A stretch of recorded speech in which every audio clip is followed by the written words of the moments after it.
to the DolphinsTalk.com podcast, the most listened to daily Miami Dolphins podcast on the internet.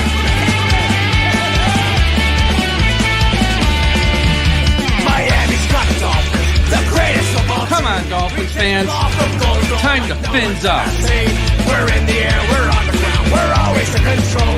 And when you say Miami, you're talking to the ball. Cause we're the Miami Dolphins, Miami Dolphins, Miami Dolphins number one. Miami Dolphins, Miami Dolphins, Miami Dolphins number one.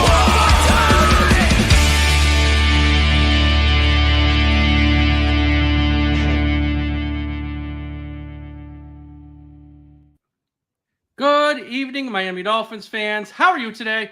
And thank you for listening to the DolphinsTalk.com podcast on this Wednesday, March the 12th. I am your host, Mike Oliva, joined as I am all the time by Big E, Ian Berger. Ian, how you doing today?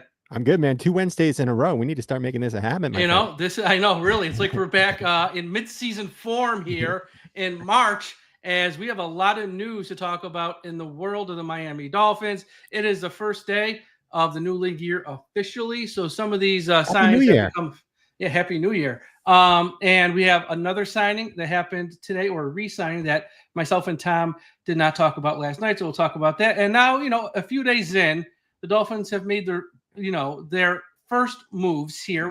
We'll talk about if the team's improved any, what moves might be next, if any, how many. We're going to speculate some and also talk about what's happened here the first 3 days. But before I get to any of that, as always, a shout out to the sponsor of today's show, Caneswear. Everyone go to the website, caneswear.com, for all the latest Miami Dolphins apparel, the best Miami Dolphins apparel you can find on the internet. That's right. You go to caneswear.com. If you need a Miami Dolphins hat, t-shirt, polo, hoodie, jacket, something for the house, something for the car, anything with the Miami Dolphins logo, go to caneswear.com. Yes, they ship internationally as well. So if you're not in the United States, don't worry. And they also have stuff for your Stanley Cup champion Florida Panthers, the Miami Heat, the Miami Marlins, of course, the Miami Hurricanes, and all of the college teams in South Florida.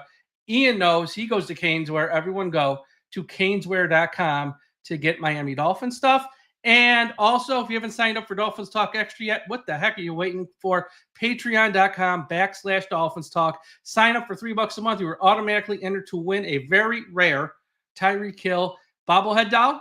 Only 144 have been made ever, and they're not making any more of them. So it's very rare. And we also have extra podcasts about the Dolphins. We also have a private message board, and you are just automatically entered into contests to win really cool prizes like autographs and bobblehead dolls.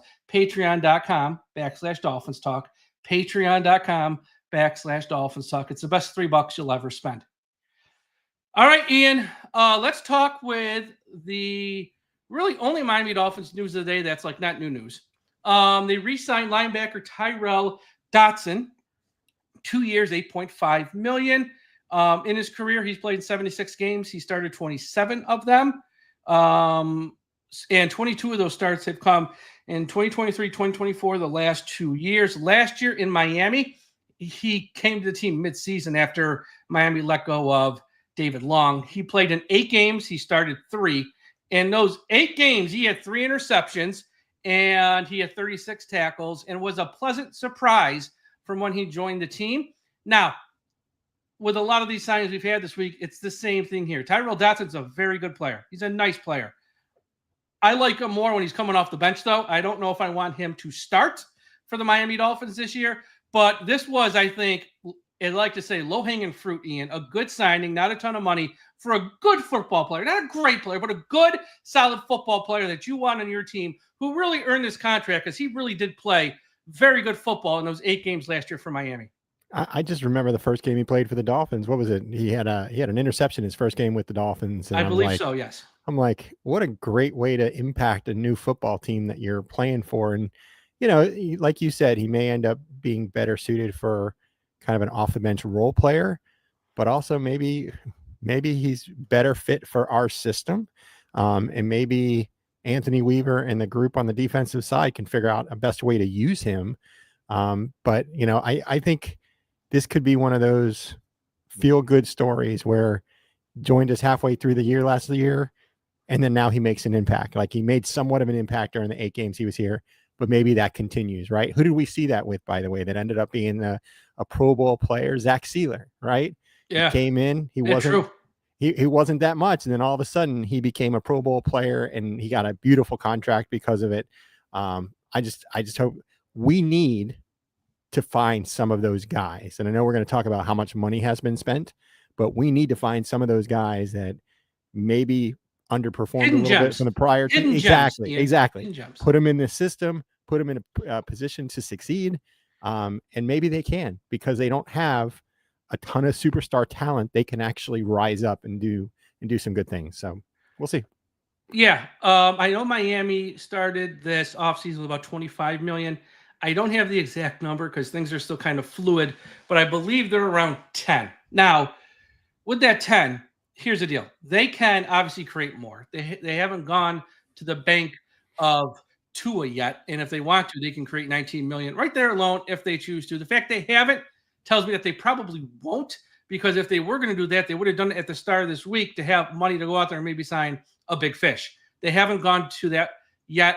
So if they went and touched his contract now, I'd be very surprised, because it's like, well, why don't you do this Monday and maybe get a really, really, really good player to help this team? If you're doing it after all those guys have signed, it really has me questioning their judgment. But they could do some other restructures of guys like Zach Sealer and Jordan Brooks that would open up money, and that would make money if they want to do that now. Because remember, they have 11 draft picks now, one more than they thought they were going to have. They have to sign that. Now, I don't think they're going to take that many guys. I think they're going to trade some picks, maybe move up, or trade some picks into the 2026 draft. They don't need 11 picks, one, because not all of them. I think 3 of them are in the 7th round too, right? So and plus it means you have to have roster spots for those guys. So I don't think they're going to take 11. Well, 8, maybe 7, maybe. I don't think it's going to be 11. So they have to pay that class. That was the point. And then you need working capital for the season. When people get hurt in October, we got to sign somebody. You better have some money. So we'll see what they do. I think some small restructures might still be coming, but they're going to do it when they need to. Meaning, they've made 5 or 6 signings now. They might not make one for another week or 2 or 3, all depending on what's out there, what they like, what the price is. And in a few weeks, if they want someone, that's when we're going to restructure Jordan Brooks. They don't have to do it like right this moment, because there might not be anyone else that they sign. I know it sounds crazy, or they might not need money to sign someone else. But when they do, that's when they'll do the restructure. They don't just, make it just to make it. Yeah, and the Tua restructure, I know that was a question we talked about there in last Wednesday's podcast, and that was one where you kind of continue to kick the bucket down the road. And I know a lot of people within the chat said, do not want to restructure him and push it down any further. And it sounds like the team has pretty much stayed consistent with that as well, unless a need arises and they need to do that, which I'm sure Tua would love to have more guaranteed money. But it's kind of waiting to see in that situation. But they're in a good spot right now with the money they have. I will tell you, Mike, the first day I was just throwing a bunch of memes on Twitter, about the Dolphins not doing anything. But I saw some of these contracts. I saw some of these contracts that were getting thrown out, and I was like, oh man, that's a lot of money for that position, or a lot of money for that player. And the players would say they've earned it, and hey, listen, if you can get that money, take it, right? That's the thing, because you traditionally in your career will only get 1, 2, maybe 3 good contracts in your career in the NFL. So why not take the money? It kind of reminded me of when Ndamukong Suh, when the Miami Dolphins. I just posted that yesterday. Yeah. It was the anniversary, $60 million guaranteed. The most ever that a defensive player had ever received at that moment. Non-quarterback. Most ever for a non-quarterback. Yes. Yep. Yes. And I remember there were conversations like, you're paying all that money for one guy and you have 50 some odd other players that need to get paid. How one person is not going to change the outcome of a team. He had a good stint with the Dolphins, but again, didn't end up leading to playoff wins or getting us to the Super Bowl. So yeah, exactly. It was a bad deal. It was a really bad. I mean, in hindsight, it was a really bad deal. And for his time here, it ended not well either, which is why you really don't see him come back for like certain games to like whatever, like They don't say, let's go recognize him. Dolphins, Right. toss a coin. It ended really bad, and I'm not going to get into why, but it just did. And here's the deal, with the salary cap rising each year, this is why those deals are so expensive. So in one sense, yes, I get it. That's a lot of money for some guys. I can't believe this guy's making it. With the salary cap rising, the union has it in there. A part of that money has to be spent on players, so guys are going to get more. That's how it's going to work. So I know it might seem outrageous in some ways, but this is it. And this is why when the NFL says we're going to go to 18 games, we're going to add a game, and everyone goes, oh, they can't do that. Even when the players say, oh, we can't do that. The only reason they're saying it for leverage in negotiate, they don't care if there's an 18th game. They want an 18th game. You know why? For weeks like this every year. That first week of March, when everyone goes to the NFL bank to cash in. So they're going to add an 18th game, and any player who says they don't want it is lying to your face. They're saying that because their union has instructed them to say that, because they know they're going to have to sit down at the table across from the NFL and negotiate the money, and they want to make sure their slice of the pie is as large as possible. And if you have guys saying, yeah, we want to do it, the league goes, well, if you want to do it, okay, take 10%, whatever. I don't know. It's like, no, they have to have leverage in talks. That's why it will happen, and that's why you just don't be naive to this stuff, folks. This is big business, billions with a B, and these players know what they're doing. The Dolphins also made the re-signings official. None of the guys from the other teams have been made official yet, but here are the re-signings of guys who've been on the team already. Offensive tackle Jackson Carman, who was just really bad in the one game he played for Houston. Wide receiver D. Eskridge, who's more of a kickoff returner and punt returner. Linebacker Quentin Bell.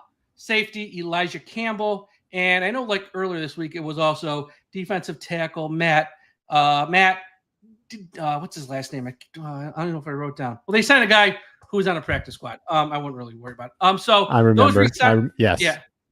So, those signings are now, those re-signings are official. Again, Jackson Carman, if you don't want him on the roster, because if it is, it's going to be a long season. He's probably a practice squad guy. Eskridge, we'll see. At wide receiver, he's got an uphill battle now. Quentin Bell, nice player for depth. Again, he was great last year in training camp. When he actually had to play, he was invisible. Just calling it what it is. Elijah Campbell, special teams guy. Don't want to see him on the field at safety. So, once again, nice signings here of some guys they kept, but I wouldn't read too much into it. I know with some people, especially on social media, like Elijah Campbell, guys, maybe you see him play safety. He's a good special teams player. Let's not go nuts here with Elijah Campbell. And we need special teams players, by the way. I know we special do. teams That's players, so it's fine. But some people think now because we have no safeties. Oh, we got Elijah Campbell, guys. Okay, he's a special teams player. Let's not go nuts. With that, Cameron Wolfe tonight, just like minutes ago, actually on the NFL Network, stressed again. And I know I sound like a broken record, but I'm saying this because Ian, you've been on social media this for UC fans. How come we're not doing more? How come we're not doing more? Why aren't we doing more? He's stressed again, Cameron Wolfe, that the Miami Dolphins are going for value signings, not big splashes. And Miami's focus now really is on the NFL draft. And today, Chris Greer, Mike McDaniel, and Anthony Weaver were at the Georgia Pro Day. And this is, again, his words. Listen, because some people like to think words don't matter. They matter. To rebuild this team. Okay, that words matters. So, again, I think what we're going to see from here on out, Ian, is kind of what we've seen thus far. 1-year deals, not a lot of money for guys who might have some warts, whether injuries, this, that, or the other. I don't think they're going to spend a ton of money here the rest of the way. I think kind of what we saw last year, kind of what we've seen the first 3 days this week, 1-year deals. Yeah, and you and I talked about this last week. We actually predicted it was going to be a really quiet week. Not a prediction. Cameron Wolfe reported it, and I believe Cameron Wolfe. Yeah, but I didn't even know Cameron Wolfe reported that until what you just said. Last week when you and I were on the show, we said, what is it going to look like? And I said, I don't think there's going to be any big splashes. I don't think we have the money to be able to do any big splashes unless you free it up through Tua's contract and some other guy's contract. And that's exactly what it is. And the thing is that there could be some extremely valuable picks, that we added or that we signed. I look at James Daniels. Thing is that he could be great on the offensive line. But he's coming off of, what is it, an Achilles injury, if I remember correctly. Yeah, he's got to be healthy. But if he's healthy, all of a sudden you've got yourself a real nice offensive line that you're building. And we still don't know about Teron Armstead. And I believe that he's going to retire. Back. Yeah. I don't even think if he is, he won't be in Miami. I'm telling you right now, even if he says I want to play, then they will let him go. Because again, they took Patrick Paul in pick 55 in round 2. If he's not on the field, that's a wasted pick. And again, at some point, Chris Grier cannot just have wasted picks in round 2. He already has one in Cam Smith. He cannot go 2 years in a row, Patrick Paul, because then it's like, how are we ever going to win if guys you pick, not in round 7 or 6, round 2, just don't play? So even if he wants to play, it won't be in Miami. Yeah, and Mike McDaniel already said that they're planning on him not returning. So yeah. I will tell you one guy I would love to see resign, and I know it's been very quiet from his camp, but Calais Campbell. I was very impressed with his play and his work ethic and his leadership last season, especially when it came to, speaking to the guys on defense. And like, he was honestly coaching some of those guys. He was peer coaching, and you don't see that too often. And some people just don't listen to other players, but Calais, he had people's ears. So I'm hoping he returns for another year. Still up in the air. Nothing's been said, but I would love to see him return with us. I think because of his age and because he has so many years in the league, he's probably going to wait till like July, honestly. And he's going to look at Miami's roster and he's going to say, do they have a chance to compete? Because it was about going to the playoffs. That's exactly. what it was last year. And if he looks at that roster and goes, this team is rebuilding, he ain't going to go there. He'll go sign with the Ravens or the Lions or whoever. He'll sign with a team like that and he'll go there. But if he looks at this Miami roster and goes, you know what? They're close. I think we can at least get into the playoffs, and then from there, who knows? Then he might. But I think that's not going to happen till the summer. Because I think last year he didn't sign less to I want to say June. I might be off on that, but I know it was after the draft, and I don't even think it was in May. So it was some point in June or July. I want to say. I could be wrong, so don't yell at me, folks. But I think now more so than ever, because again, he's going to be close to 40. That's unbelievable. I know. So it's like, I get it, and he's not someone who is in a rush because he's one of those guys to where when they get to training camp, he's the exception of guys. If he wants to take off a few days, he can. I think how Mike McDaniel handles that is an embarrassment, actually, and he has to change it this year. But he's the one exception because, again, he is close to 40, playing a brutal position. I think some of these other guys have to sort of suck it up, get out there and play. And practice more. If they actually do, they'll see less injuries in season. I don't think they just get enough work. So that's a whole different story. But I think Campbell, summertime, he's going to wait and see how this shakes out. So, yeah, I mean, he'd be nice to come back, but we'll see. I don't know. It was announced yesterday that Miami was awarded 4 compensatory picks. Now, look, they have 11 picks overall. 4 of them are in round 7, so you have to factor that in. They have 3 of the first 100, which are good. That's where they're going to make their money. 3 of the first 100, and then when you get to Saturday, day 3, they got between 116 and 155. They got 4. So really, those 3 in the first 100, they really got to get guys who can contribute. That doesn't mean they have to start. Obviously, the guy at pick number 13, the guy at pick number 48, you would like to start. But if the guy at pick 98 can at least be a contributor, even if not a starter, that'd be great. We know Chris Grier's track record here. It's not always that good.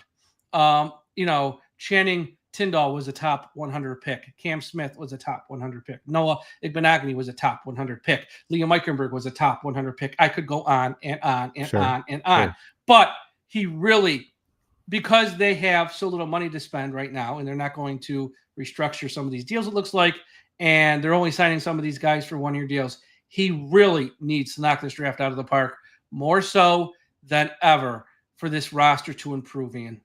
I agree. And you ask a lot of Dolphins fans, and they probably say they don't trust him to be able to do that. Who can trust him? That's the problem. The problem, and also you've got to look at the analytics department and exactly how they're utilizing the analytics to be able to pick these players through the draft. They're using it too much. Yeah, maybe. And also, you have to, what do they employ, like 12 guys to go around and scouts, look at all these scouts to look at all the college players. I don't even know if it's 12 or 15 or it's 20. a lot. I know Yahoo Sports, like 3 years ago, they followed all the Miami Dolphins scouts for a year, and they put out this great thing. Now, look, some things they couldn't share, but they just followed their life for a year. And how a lot of these guys, like they'll have a region. Like some guys will just cover the Southeast. SEC sort of area, right. and they will go, and they literally each week are going from SEC game to SEC game, staying at Holiday Inn Express to Holiday Inn Express, eating junk food, scouting, writing up reports. Then they go back every so often and they have like a powwow and they say, this is the guy we really got to focus on. And this is the guy. And then they fight over this. And so it was a fascinating, it's got to be somewhere online. Yahoo Sports put it out.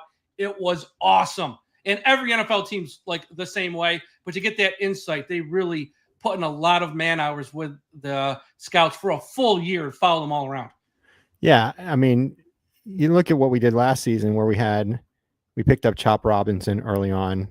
That worked. So far, it's looked really nice, right? And he's already caught the eyes and attention of many, many people around the league. And, there's a couple other guys that just haven't really been given the opportunity yet. But you got to hit on this draft. You've got to hit on some of these guys. First 3 rounds, they really got to hit. I mean, anything after round 3, you have to give people grace because at some point it is like throwing a dart and you don't know. Now, but that's where you get that pearl, right? And you find that. That's why they're making $5 million as a general manager or more. That's their job. So last year's draft, Chop Robinson, obviously that one worked. Patrick Paul, going to have an opportunity this year. From the little we saw of him last year, not great, not awful, promising, I think is a fair way to put it. Sure. Then they traded a 3rd-round pick this year for Jalen Wright, and they didn't use him. That is the most frustrating thing of the whole thing that happened. Was he best available, and they went best available at the time? That's the big going back and forth because he's a great running back. We just didn't use him at all. They didn't use him, and they should have used him more over some other guys, but that's a different conversation for a different day.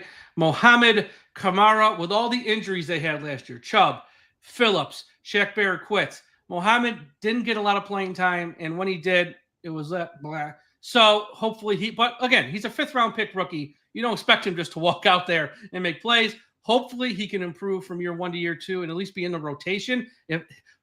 What I hope for from him is to beat out Quentin Bell for that job.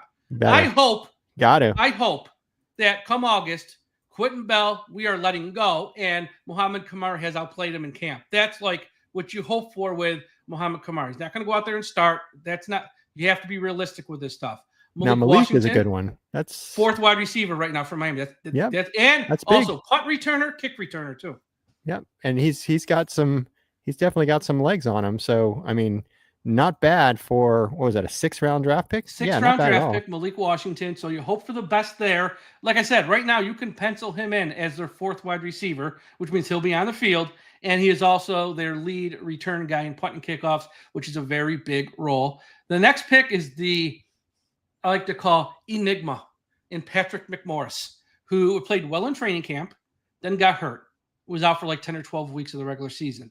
Then Miami brought him back off IR. Why? I do not know. It makes no sense. But they did, and he didn't play.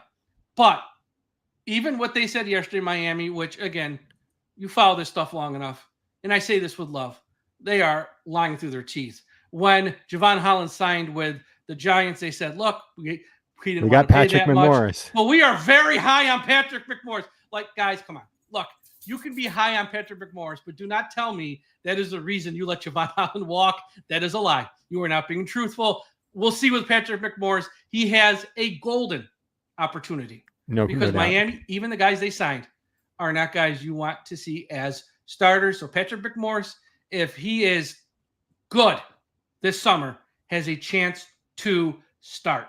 So that is the enigma. Then they had Taj Washington, too, who got hurt and missed the entire year. So we'll see about him. But really, Chop Robinson, starter. Patrick Paul, starter this year. We'll find out if he can play. Jalen Wright is our new number 2 running back, so he's in a much larger role. And we'll see Washington, number 4 wide receiver. Patrick McMorris, the enigma. We'll find out soon. So last year's draft, if things break right, could be a good one. But can we follow it up this year? Because we need another one this year. Outside of Chop and Malik for a couple of games, they didn't give you anything in year 1. He needs to get guys who can give you some stuff in year 1. True. And that's why this year's draft is going to be interesting. Very good point. Yep. Yeah. Okay. Like we said, Javon Holland's gone. And what Miami did is kind of like what they did last year. Not a shocker. When Christian Wilkins left, they said, we're not going to pay one guy to replace him. Not as much as Christian, obviously, but like a halfway decent buck. No. We're going to go out there and sign a bunch of guys on 1 year cheap deals. Like last year, after Wilkins left, it was Tier Tart, Jonathan Harris, There were Neville 15 guys. Gallimore, Isaiah Mack, Leonard Payne, Benito Jones. 6 guys right there. Out of those 6, only 1 made it out of training camp in Jones, and he was terrible last year. But that was their approach. Now with Holland, so he goes to the Giants. What does Chris Greer do? Afedu Malafanu from the Lions, good player when healthy, which he's just not, was on IR twice last year, and in previous years he's been hurt. Ashton Davis from the Jets, a 1-year deal. Let's re-sign Elijah Campbell. And oh yeah, we got Patrick McMorris. So yeah, we got 4 guys at safety. Not one of them's a really proven guy. Malafanu, in the 1 year he was healthy, and it was just been 1 year out of like 4, was very good. But again, when you got 1 year out of 4 when you're healthy, that's a little problematic in my eyes. Ian called me crazy. But I think that's kind of that same approach that they had with Wilkins last year is the approach they're taking with safety. I fully expect them to address safety in round 1 or 2 or 3 of the draft. Yes, because it's that much of a need. Yep. But as much as Holland was down last year, did not have a great year, and I know some of his stuff on social media has made it a little tough to root for him at times, he is the best player out of all the names we just mentioned, and that is a loss at the end of the day. So we'll see how Miami navigates this. Some people think they're going to take a safety in round 1.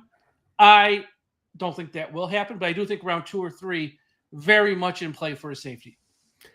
Well, it's a need. Like you said, the 4 guys that we've got out there right now, you're going to need somebody. You need a true starter. And again, too, you get one of these guys out of the draft. Are they going to be ready day 1 to be able to take a starting position? Or are they going to have to start some of these backup guys and ease in the rookie to be able to play a full game? It's to be seen, but that's kind of the situation we're in. And as you said, Mike, most of the guys that we're signing right now have had injury histories in the past, but that's why we're able to get them on the cheap at the moment. And then if they do well, they get, hopefully they'll get repaid, and, their contract will be extended more than just 1 year, right? Which is what happened with Sealer. Yeah, I will say this. Afedu Malafanu from the Lions is an athletic freak. I saw him a lot when he was here at Syracuse. He is an athlete and an athletic freak who can just do crazy things out there on the field. But we need him for look, I don't expect anyone to play 17 games anymore because I know it's a brutal sport. Can you give me 14 to 15 games? If he gives me 14 to 15, I'll sign up for that right now. And I have no problem if he's a starter. If he only gives us 5 or 6, we're kind of screwed. And Ian, you will find this funny. I reached out to a Jets reporter, someone who covers the Jets for a real outlet, and I said yesterday, Ashton Davis, tell me what you know. Because that's how you find out about this stuff. You make connections with people with some other teams, and you talk to them when someone from their team comes to. I go, tell me what you know. His response, not joking. LMAO, good luck. Runs hot and cold. Never know what you're going to get. Don't want him as a starter. So Ashton Davis, again, as a third safety, that's a perfect role for him. If he has to start, not going to start. Again, that's not good. When another reporter goes LMAO, good luck. That's not, that's all you need to know. So we need to transition though, because I really want to talk about Nick Westbrook. We want to talk about the wide receiver, which is the signing you love the best. Signing yes. I love the best. Nick Westbrook, Akini, 2 years, $6.5 million, $3.2 million guaranteed, 6'2", little height, and unlike previous years, whether it's Odell Beckham, Eric Ezukanma and his million injuries, Braxton, this is legit number 3 wide receiver. You got Hill, Waddle, Westbrook, Akini. Tell me why you love this move, because I said it on the show last night. I think this is the best move they made so far. What's interesting is I saw the news come out, and when you see guys that are maybe a third or fourth level player for another team, you tend to not know their name, right? But I'm a fantasy football guy, and during the middle of the year last year, I remember this guy was getting a touchdown every single week, and I had to look it up because I was like, this guy had a lot of touchdowns. So over a 1, 2, 3, 4, 5, 6, 7, over an 8-week span, he had 9 touchdowns. One of those weeks he had 2, and one of those weeks he had 0. So Out of the 8 weeks, 7 of the weeks he caught a touchdown. And I had seen some of the plays on Red Zone because, when you see, I ended up picking him up off the waiver wire. There you go. Weeks, GM of the year, baby. Yeah. And so, of course, when you pick him up on the waiver wire, you want to see what they do. And he has one of those big body basketball type frames that can, like, I guess, what do you say? On the basketball court, when you box out one of the other players, right? Out. He has the ability to do that. But also, if I read the stat right, 80% of, and it might be wrong, but 80% of his him being on the field, he would basically be on go routes, just straight up the field. And that was from Dante Connelly, actually. Yes. Yeah. So that was Dante. I saw that. Dante, yeah. And I was like, man, it's nice to have a true number 3. He just got to figure out our system, figure out all our pre-snap motion. But that's kind of exciting, and I like him too, because he wasn't injured last year. We got Odell Beckham Jr. He was a good name, but he was coming off an injury. Exactly. So I think this guy may be an under the radar type signing that he may end up having a real big impact, because really our number 3s haven't done much in the last couple seasons.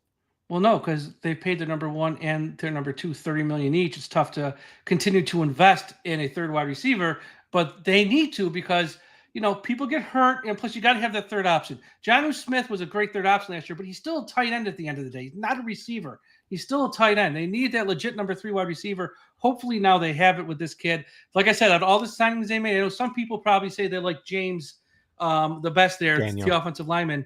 But, he's coming off an Achilles. That does make me nervous. I'm not going to lie, because you don't know what you're going to get. Hopefully he's fine and he's the same guy, but you don't know. And that does make me a little nervous. That's why I like this guy the best out of the sign, because I think he's going to make the most impact right away on this field. I want to look, for 2 days I've spoken about this. I love Dolphins fans, but some of them just drive me crazy. They are so mad about the signing of Zach Wilson, to which I've said for 2 days, what did you expect to get from a backup quarterback? $6 million really ain't that much. Marcus Mariota signed for $8 million. I don't know what everyone's so up in arms for. He is way better than the Mike White, Skylar Thompson, Tim Boyle, Tyler Huntley's of the world. Is he great? No, he sucked with the Jets. We know that. That's why he's a backup. But that's why he's a backup again. And look, all these other guys we could have signed. Winston, he was a bust as well. Marcus Mariota was a bust as well. Joe Flacco's an old man, close to 40. All these guys have warts. None of them are perfect. And I have no problem with the Zach Wilson signing. If he sucks, he sucks. He's here for a year and gone. And if he's good, well, then we might look to re-sign him, and maybe we hit on something. What are your thoughts on Zach Wilson? And are you with the side that, like my side, like, it's fine, I don't care that much, it's fine? Or the people who are just so stinking mad, and I'm like, what did you expect? First and foremost, I know we went through the exercise last week and we did like the thumbs up, thumbs down. And I did give a thumbs down for Zach Wilson just because I remember his play with New York. But now that we've signed him, I've had to kind of do a deeper look and kind of determine, all right, how's this guy going to do? Number one, first of all, I hope we don't ever see him on the field. Because then what that means is that means Tua stays healthy, right, during an entire 17-game season. But secondly, the guy, he's got talent. And really, when you have your starting quarterback go down, you're hoping that the backup quarterback can at least go 500, can at least win half of the games that they're playing in. He's got a rocket of an arm. Sometimes he made some bad decisions, which is why his interception numbers were so high. But it's not a horrible signing. But again, what were the alternatives? Everybody else that we talked about last week have their problems. I mean, you mentioned Jameis Winston. Again, he throws pick sixes every week. Correct. Exactly. You talked about some of these other guys too. The one other thing, and this is how I talked myself into Zach Wilson, by the way. When he was with New York, had a horrible offensive line, horrible weapons. He really didn't have much. So you step into a Miami Dolphins organization that's got Devon Achane. You've got these two stud wide receivers plus a pretty solid tight end with Jonnu, right? And you've got this offensive line that is trying to figure things out. You got Brewer, you got Austin Jackson coming back. So there's some potential to a young core of offensive linemen that can help. If he needs to step in, then he could potentially be good. And again, I think the talent that he would have with the Dolphins is better than the talent he ever had with the New York Jets. my opinion. That's how I talked myself into it. It's the same opinion I've had, and I've said on the show for 2 nights. I go, look, the first 2 years of Tua Tagovailoa, he had a head coach who didn't know offense, no weapons around him, and a million offensive coordinators that kept switching him out like every week, it seemed like. And he struggled. He failed. Mike McDaniel came here, Tua, and they added Hill, and they added all these weapons, and they have a head coach who knows offense at least, and Tua's career took off. Zach Wilson with the Jets had a horrible head coach, no weapons on offense, no offensive line, and he struggled. Shocking. Give him the same grace that you gave Tua. If he has, let's see. Now, look, if he's needed, right? If he's even needed. But here, he still may suck. I'm not saying, and either are you, that Zach Wilson is going to be great if he has to play. We don't know. He still might suck and be a bad player. But let's see what he can do with a head coach who knows offense, with real weapons around him, like Hill's going to the Hall of Fame, Waddle, who's making a ton of money, Jonnu Smith, Achane. Let's see how he can do in that environment, at least in training camp in the preseason, to know if he has to play. This isn't the same guy with the Jets. And this is also the same guy who, with the Jets, when they signed Rodgers, didn't bitch and whine and throw a hissy fit when they said, you're the backup. Then 4 plays later into the season, they go, okay, Zach, now you got to start the rest of the year. Yeah. He just did it. He didn't complain. He didn't whine. He just went out there and did his job. It was a crappy situation with the Jets, but he went there and just shut his mouth up and did to the best of his ability, which wasn't great, we know. But I'm fine with it, and I think fans who aren't fine with it really just are flipping out for no reason. You know, and I looked to Sam Bradford. You know, some similarities, but a little differences. You know, he goes over to Minnesota, you know, has this amazing season. Again, he's got the best talent around him than Sam he's Darnold, ever Sam had. Bradford. What is it? Oh, why do I always do that? I always do that. All right. I don't know why I do that. You know who I was talking about, though? Sam Darnold. I know you're talking about Sam Darnold. Yeah, same type of career path, honestly. Exactly. And he had a horrible group around him with the New York Jets, and then he steps into Minnesota, and you've got all this talent around you. And all of a sudden, the man's made himself a living in the NFL because of the season that he had last year. So we'll see. Again, hopefully we don't need to see Zach ever, and he's there. We get to see him in the preseason, but it will be nice. I love this comment. Tell Wilson. Probably did, actually. No joke. Check your pulse, baby. Last question, and I don't want to go long. We're just going to talk about this for like a minute. And look, I asked this today, 3 days into free agency. I'll probably ask you this in a week or two. I'll ask you this in a month or two. I'm going to ask you this after the draft. We'd take the temperature a few times this offseason. We are 3 days in. They made a few signings. They've lost some guys. Is the Miami Dolphins roster on March 12th better, worse, or the same than it was at the end of the 2024 season with the moves they've made thus far, which I know it's not over. We know it's not over. There's going to be more. But I'm asking it today, and then we'll take the temperature again in a few weeks. We'll take it again in a month. Is it, in your opinion, better, worse, or the same? I think it would be hard for anybody to say that it's gotten better because you've got some Pro Bowl talent that ended up going elsewhere, you know, and Javon Holland. Still haven't figured out how to replace that. So I think as of today, March 12th, I don't think we're in a better situation than we were. I think we're in a little bit of a worse situation than we were in. But once the draft happens, once some more players have been filled in through free agency, if we find some really good value players, that could change. Oh, absolutely. But I'm going to be optimistic, but I'm also going to be realistic to say, as it stands right now, I'm not as excited today than I was, 2 or 3 seasons ago when we were signing, Hill and Tyreek, and then we're getting Bradley Chubb, and we're getting Jalen Ramsey, and we're getting like Ramsey. Well, yeah, the anniversary of that was actually today of 2 years ago. That was 2 years ago today. They made the trade. It became official like 3 days later.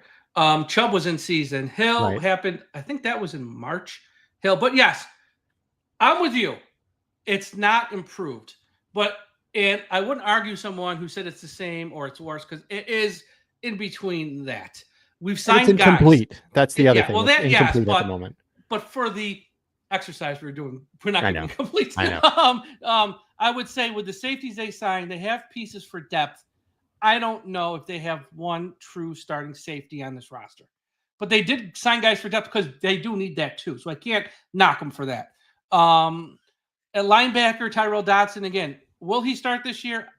Honestly, probably, but I would hope they can find someone else. I'm just going to leave it at that. Hopefully they can find someone else, but he's a nice piece to have on the roster. The offensive line, Robert Jones is gone, which is good. And hopefully James Daniels can be the same guy he was pre-injury. And if he is, that's a huge help. That really is that's a huge help. He's got to be healthy, though. That's the big thing. And the other guy they signed, I know there's a lot of debate, is offensive tackle. If he is, then he's kind of the replacement for Lamb. Okay. Which is probably the same type of guy, honestly. I know some people, he's so bad at tackle. Well, okay. He's not going to start. Larry Borum. And if they do move him to guard, well, that's just an unknown. We'll see how that goes.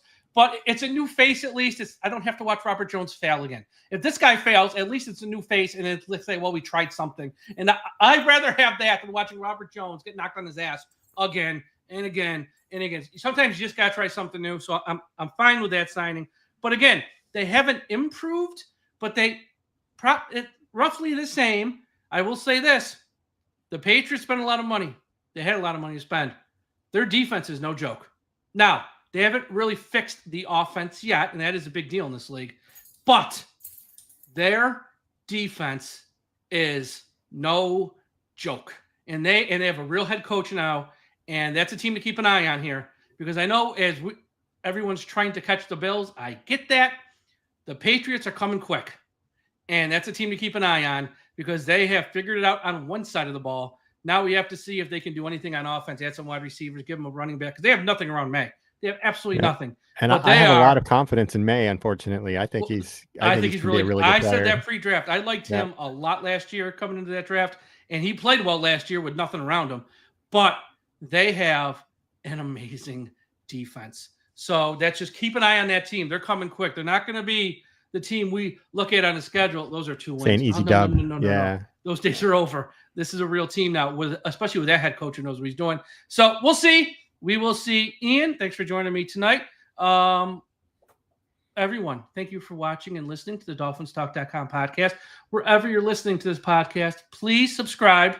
Please subscribe, whether it's Apple Podcast, Spotify, Podbean, Podchaser, iHeartRadio, YouTube. If you're watching live on YouTube or even after the fact, smash the like button, subscribe to the channel. Smash the like button, subscribe to the channel. Also, want to give a shout out to everyone who joined us tonight on the I Am a Miami Dolphins fan Facebook page. Forgot to mention that. Big shout out to our pal Carlos Hernandez. He's the best. And check out the website, DolphinsTalk.com. We got a bunch of new articles and content up there as well. Everyone have a great Wednesday night. I'll talk to you again after a while. Ian, have a good one the rest of the week. And everyone, please don't forget, we must put an end to highway profanity. Fins up, everybody. Have a great night.